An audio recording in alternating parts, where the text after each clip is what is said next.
महाकवि कालिदास बहुत विद्वान थे, लेकिन उन्हें एक बार अपने ज्ञान का घमंड हो गया। वे स्वयं को सबसे बुद्धिमान और सर्वश्रेष्ठ समझने लगे थे।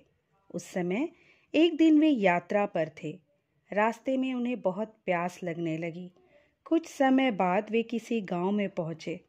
वहां एक कुआं दिखाई दिया। वहां पर एक महिला पानी भर रही थी। कालिदास ने महिला से कहा, देवी, मैं बहुत प्यासा हूँ, कृपया मुझे पीने के लिए थोड़ा पानी दीजिए। स्त्री ने कालिदास को देखा और कहा कि मैं आपको नहीं जानती, पहले परिचय दो, फिर पानी मिलेगा। कालिदास ने अपने ज्ञान के घमंड में खुद का नाम नहीं बताया और कहा कि मैं मेहमान हूँ। महिला बोली कि ये सही नहीं है। संसार में दो ही मेहमान हैं, एक धन और दूसरा यौवन। गांव की महिला से ज्ञान की ये बात सुनकर कालिदास हैरान थे। उन्होंने कहा कि मैं सहनशील हूँ। महिला बोली, ये भी सही जवाब नहीं है। इस संसार में सिर्फ दो ही सहनशील हैं।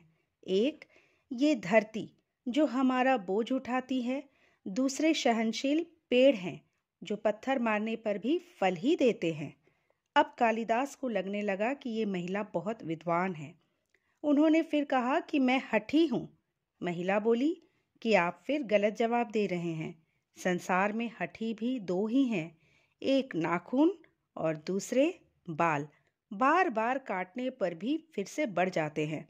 ज्ञान भरे जवाब सुनकर कालिदास ने महिला के सामने अपनी हार मान ली। उन्होंने कहा कि मैं मूर्ख हूँ, मुझे क्षमा करें।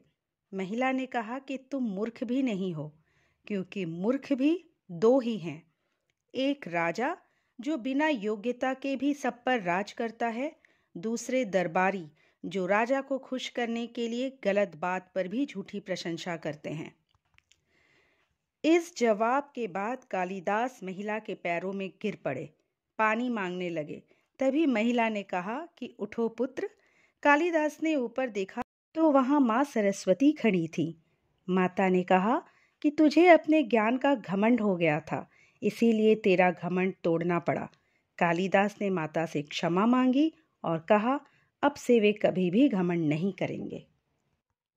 दोस्तों, हमें कभी भी अपने ज्ञान का अहंकार नहीं करना चाहिए और दूसरे के ज्ञान को भी कमतर नहीं आंकना चाहिए।